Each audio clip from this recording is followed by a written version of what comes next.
2018년 제3회 한국전기설비 규정 문제 해설을 시작하겠습니다. 이번 강의도 그전 강의와 마찬가지로 중요한 부분 줄쳐가면서 진행해 보도록 하겠습니다. 시작하겠습니다. 81번 최대 사용전압이 220V인 전동기에 절연 내력 시험을 하고자 할 때 시험 전압은 몇 볼트인가? 한국전기설비 규정 113을 보시면 표 113-1에 회전기 및 전류기 시험 전압을 알 수 있는 이런 표를 보실 수가 있으십니다. 여기 보시면 문제에서 전동기라고 했죠. 그래서 회전기의 전동기, 그리고 문제에서 220V라고 했기 때문에 최대 사용전압 7kV 이하의 시험 전압을 보시면 그 시험 전압은 최대 사용전압의 1.5배의 전압으로 한다. 이렇게 나와 있죠. 그래서 최대 사용전압 220V에 1.5배 하면 330V가 나옵니다. 그런데 요 밑에 500V 미만으로 되는 경우에는 500V로 한다. 이렇게 나와 있습니다. 그래서 이때 시험 전압은 500V를 적용을 합니다. 그래서 답은 4번이 되겠네요. 그래서 81번의 답은 4번입니다. 자, 다음 문제 가겠습니다. 82번 66kV 가공전선과 6kV 가공전선을 동일 지지물에 병가하는 경우에는 특과 가공전선은 케이블인 경우를 제외하고는 단면적이 몇 밀리미터 제곱 이상인 경동 연선을 사용하여야 하는가? 자, 한국전기설비 규정 333.17을 보면 특고압 가공전선과 저고압 가공전선 등의 병행 설치에 관련된 규정을 보실 수가 있는데요. 이 내용을 보면 사용전압이 35kV를 초과하고 100kV 미만인 특고압 가공전선, 문제에서 66kV 가공전선이라고 했죠. 그러면 35kV를 초과하고 100kV 미만에 포함되는 전압의 가공전선입니다. 그리고 저압 또는 고압의 가공전선을, 자, 문제에서 6kV 줬죠. 6kV는 고압이죠. 그렇기 때문에 이 내용에 포함이 되는 겁니다. 고압 가공전선을 동일 지지물에 시설하는 경우에는 특고압 가공전선은 케이블인 경우를 제외하고는 인장 강도가 21.67kN 이상의 연선 또는 단면적이 50mm 제곱 이상인 경동 연선일 것이라고 나와 있습니다. 그래서 문제에서 단면적이 몇 밀리미터 제곱인 이상인 경동 연선을 사용하여야 하는가를 물어봤죠. 그래서 답은 50mm 제곱 이상인 경동 연선이 되는 겁니다. 그래서 82번의 답은 3번입니다. 자, 다음 문제 가겠습니다. 83번 발전소의 개폐기 또는 차단기에 사용되는 압축 공기 장치의 주 공기 탱크에 시설하는 압력계의 최고 눈금의 범위로 옳은 것은? 한국전기설비 규정 341.16을 보면 압축 공기 계통에 관련된 규정을 보실 수가 있습니다. 여기 내용을 보면 발전소, 별전소, 개폐소 또는 이에 준하는 곳에서 개폐기 또는 차단기에 사용하는 압축 공기 장치의 주 공기 탱크 또는 이에 근접한 곳에는 사용 압력의 1.5배 이상 그리고 3배 이하의 최고 눈금이 있는 압력계를 시설할 것이라고 나와 있죠. 그래서 83번의 답은 3번이 되겠습니다. 사용 압력의 1.5배 이상, 3배 이하. 그래서 83번의 답은 3번입니다. 자, 다음 문제 가겠습니다. 34번 고압 가공전선로의 지지물로서 사용하는 목주의 풍압하중에 대한 안전율은 얼마 이상이어야 하는가? 자, 한국전기설비 규정 332.7을 보시면 고압 가공전선로의 지지물의 강도에 관한 규정을 확인하실 수가 있으신데요. 여기 보시면 고압 가공전선로의 지지물로서 사용하는 목주의 풍압하중에 대한 안전율은 1.3 이상일 것. 그래서 답은 2번 1.3 이상이 되겠습니다. 그래서 84번의 답은 2번입니다. 자, 다음 문제 85번 다음 그림에서 L1은 어떤 크기로 동작하는 기기의 명칭인가? 여기를 이야기하는 거죠. 요거 85번의 그림은 한국전기설비 규정 362.5 특고압 가공전선로 첨가 설치 통신선의 시가지 인입 제한에 관련된 규정에서 보실 수가 있으신데요. 여기서 이런 내용이 있습니다. L1은 교류 1kV 이하에서 동작하는 피레기이다. 그래서 얘는 교류 1kV 이하에서 1000V가 되겠죠. 이하에서 동작하는 피레기다. 그래서 답은 2번이 되겠습니다. 자, 다음 문제 가겠습니다.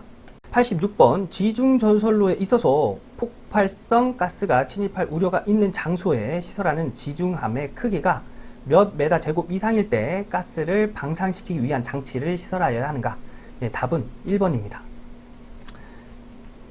한국 전기설비 규정 334.2를 보시면 지중함의 시설에 관련된 이런 내용을 보실 수가 있으신데요. 여기서 보시면 폭발성 또는 가연성의 가스가 침입할 우려가 있는 것에 시설하는 지중함으로서 그 크기가 1m 세제곱 이상인 것에는 통풍장치, 기타 가스를 방산시키기 위한 적당한 장치를 시설할 것이라고 되어 있습니다. 그래서 답은 1m 세제곱 이상이 되겠습니다. 다음 문제 가겠습니다.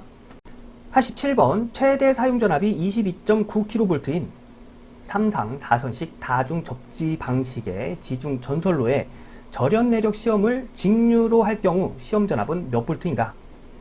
예, 한국 전기설비 규정 132에 있는 전로의 종류 및 시험 전압에 관련된 이 표를 보시면 최대 사용 전압이 7kV 초과 25kV 이하인 최대 사용 전압 22.9kV라고 했기 때문에 이 안에 포함되는 거죠. 또 여기서 다중 접지 방식이라고 했습니다. 그래서 중성점 접지 전로, 중성선을 가지는 것으로 그 중성선을 다중 접지하는 것을 한다. 그래서 시험 전압은 이 내용의 것으로 해서 찾아야 됩니다. 이때 시험 전압은 최대 사용 전압의 0.92배의 전압으로 한다. 그런데 문제에서 직류로 할 경우라고 했죠. 전선에 케이블을 사용하고 절연 내력 시험을 직류로 할 경우 시험 전압은 교류 시험 전압의 2배로 한다고 했습니다. 그러면 우선 교류 시험 전압을 좀 구해볼까요? 교류 시험 전압은 최대 사용 전압의 0.92배라고 했죠. 그래서 22,900V에 0.92배 하면 21,068V가 되는 걸 알 수 있습니다. 얘가 시험 전압인데 직류로 한다고 했기 때문에 여기에 2배. 그래서 21,068V에 곱하기 2를 해서 직류 시험 전압이 42,136V가 되는 것을 알 수가 있습니다. 그래서 답은 4번이 되겠습니다. 이 문제 한국 전기설비 규정에서 몇 안 되는 계산 문제죠. 요거 스스로 한번 풀어보시고 다음 문제 넘어가도록 하겠습니다. 88번 특고압력 탄행식 변압기의 냉각 장치에 고장이 생긴 경우를 대비하여 어떤 보호장치를 하여야 하는가? 한국 전기설비 규정 351.4에서 특고압용 변압기의 보호장치 관련된 표를 보시면 여기 뱅크 용량 구분에서 탄행식 변압기는 장치 종류가 경보장치라고 되어 있죠. 그래서 88번의 답은 보호장치, 경보장치가 되겠습니다. 답은 1번입니다. 자, 다음 문제 가겠습니다. 9번 금속 덕트 공사에 적당하지 않은 것은 답은 2번입니다. 한국 전기설비 규정 232.31.3을 보면 금속 덕트 공사의 금속 덕트의 시설에 관련된 규정 중에서 덕트의 끝부분은 막을 것이라고 되어 있습니다. 그런데 89번의 2번은 덕트의 끝부분은 항시 개방시킨다. 틀린 내용이죠. 그래서 적당하지 않은 것은 2번이 되겠습니다. 다음 문제 가겠습니다. 10번 특고압 5개 배전용 변압기가 한 대일 경우 특고압 측에 일반적으로 시설하여야 하는 것은 답은 4번입니다. 개폐기 및 과전류 차단기입니다. 한국 전기설비 규정 341.2를 보시면 특고압 배전용 변압기 시설에 관련된 규정을 보실 수가 있는데요. 그 내용 중에 변압기의 특고압 측에 개폐기 및 과전류 차단기를 시설할 것이라고 되어 있지요. 그래서 답이 4번이 되는 겁니다. 자, 다음 문제 가겠습니다. 11번 가공 전선로에 사용하는 지지물의 강도 계산에 적용하는 갑종 풍압 하중을 계산할 때 구성재의 수직 투영 면적 1m 제곱에 대한 풍압의 기준으로 틀린 것은? 자, 한국 전기설비 규정 331.6을 보시면 풍압 하중의 종별과 적용에 관련된 규정을 확인하실 수가 있으신데요. 여기서 구성재의 수직 투영 면적 1m 제곱에 대한 풍압 하중을 풍압을 구하는 표를 보시면 우선 1번 목주는 588파스칼, 그죠? 얘 맞고요. 원형 철주에서 원형의 것 588파스칼, 얘도 맞습니다. 그리고 원형 철근 콘크리트주, 철근 콘크리트주의 원형은 588파스칼이네요. 그래서 얘가 틀렸습니다. 얘가 588파스칼이 돼야 됩니다. 그래서 틀린 것은 3번이고요. 4번도 한번 볼까요? 강관으로 구성된 철탑인데 강관으로 구성된 것. 단주는 제외 1255파스칼이네요. 그래서 4번도 맞는 답입니다. 91번의 기준으로 틀린 건 3번이 되겠습니다. 자, 다음 문제. 92번 특구 앞 가공전선이 도로 등과 교차하는 경우에 특구 앞 가공전선이 도로 등 위에 시설될 때 설치하는 보호망에 대한 설명으로 옳은 것은 답은 4번입니다. 한국전기설비 규정 333.24를 보시면 특구 앞 가공전선과 도로 등의 접근 또는 교차에 관련된 규정에서 보호망을 구성하는 금속선 상호의 간격은 가로 세로 각 1.5m 이하일 것 이렇게 적혀 있죠. 그래서 설명으로 옳은 건 4번이 되겠습니다. 자, 다음 문제. 93번 옥내에 시설하는 고압용 이동전선으로 옳은 것은 답은 4번입니다. 고압용의 캡타이어 케이블이 되겠습니다. 한국전기설비 규정 요거 삭제 부탁드리겠습니다. 한국전기설비 규정 342.2를 보시면 옥내 고압용 이동전선의 시설에 관련된 규정에 전선은 고압용 캡타이어 케이블일 것이라고 되어 있습니다. 그래서 93번의 답은 4번이 되겠습니다. 94번 교통이 번잡한 도로를 횡단하여 저압 가공전선을 시설하는 경우 지표상의 높이는 몇 메타 이상으로 하여야 하는가? 자, 한국전기설비 규정 222.7을 보시면 저압 가공전선의 높이에 관련된 내용을 보실 수가 있으신데요. 여기 보시면 도로를 횡단하는 경우에는 지표상 6m 이상이라고 되어 있죠. 그래서 94번의 답은 3번 6m 이상이 되겠습니다. 자, 다음 문제. 5번 방전등용 안전기를 저압의 옥내 배선과 직접 접속하여 시설할 경우 옥내 전로의 대지 전압은 최대 몇 볼트인가? 한국전기설비 규정 이것도 삭제 부탁드리겠습니다. 한국전기설비 규정 234.11를 보시면 1kV 이하의 방전 등에 관련된 규정을 보실 수가 있는데요. 그 내용 중에 관등 회로의 사용 전압이 1kV 이하인 방전 등의 전기를 공급하는 옥내 전로의 대지 전압은 300V 이하이어야 한다 라고 되어 있죠. 그래서 답은 3번 300V가 되겠습니다. 자, 다음 문제 가겠습니다. 96번 사용 전압이 22.9kV인 특구와 가공전선이 도로를 횡단하는 경우 지표상 높이는 최소 몇 메타 이상인가?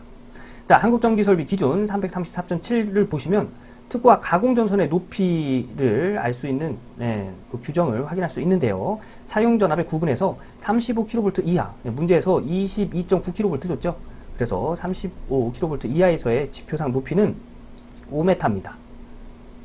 그런데 도로를 횡단하는 경우에는 6m라고 되어 있죠. 그래서 도로를 횡단하는 경우 지표상의 높이는 6m가 되는 겁니다. 자, 다음 문제 가겠습니다. 97번 관공 숙박업 또는 숙박업을 하는 객실의 입구 등에 조명용 전등을 설치할 때 몇 분 이내에 소등되는 타임 스위치를 시설하여야 하는가? 자, 한국전기설비 규정 234.6의 전멸기의 시설에 관련된 규정을 보시면 관광진흥법, 공중위생법에 의한 관광숙박업 또는 숙박업에 이용되는 객실의 입구 등은 1분 이내에 소등되는 것일 것이라고 나와 있습니다. 그래서 답은 1분 이내가 되겠습니다. 다음 문제 가겠습니다. 98번 철근 콘크리트줄을 사용하는 25kV 교류 전차 선로를 도로 등과 제1차 접근 상태에 시설하는 경우 경간의 최대 한도는 몇 메타인가? 자, 한국전기설비 규정 표 333.26-1을 보시면 특구 앞 가공전선과 저고압 가공전선 등의 접근 또는 교차 시 이격거리 제1차 접근 상태에서의 이격거리를 알 수 있는 이런 표를 보실 수가 있으신데요. 여기서 60kV 이하, 문제에서 25kV 줬죠. 그래서 60kV 이하의 이격거리는 2m라고 나와 있습니다. 그래서 답은 3번이고요. 요 위에 있는 내용은 왜 이 표를 적용해야 되는지 설명하는 내용입니다. 참고만 하시면 되겠습니다. 그래서 98번의 답은 3번 2m가 되겠습니다. 이렇게 해서 2018년도 제3회 한국전기설비 규정 문제 해설을 마쳤습니다. 여러분, 제가 항상 드리는 말씀이지만 한국전기설비 규정은 그냥 말 그대로 규정입니다. 그래서 많이 보고 많이 암기할수록 높은 점수를 맞을 수 있는 과목이에요. 그리고 한국전기설비 규정을 공부하시면서 이게 왜 이렇게 되지? 이렇게 생각하시는 것보단 그냥 무조건 문제 답만 암기하시는 걸 권장드리겠습니다. 이게 왜 이렇게 됐는지는 자격증 취득하신 후에 그때 배워도 늦지 않습니다. 우리가 공부하는 이유와 목적은 자격증 취득이기 때문에 문제와 답만 그리고 그 규정만 암기하고 가시는 것을 권장드리겠습니다. 자, 이렇게 해서 오늘 강의는 여기까지 하고요. 저는 다음 기출문제 해설 강의에서 또 인사드리도록 하겠습니다. 예, 여러분 고생 많으셨습니다.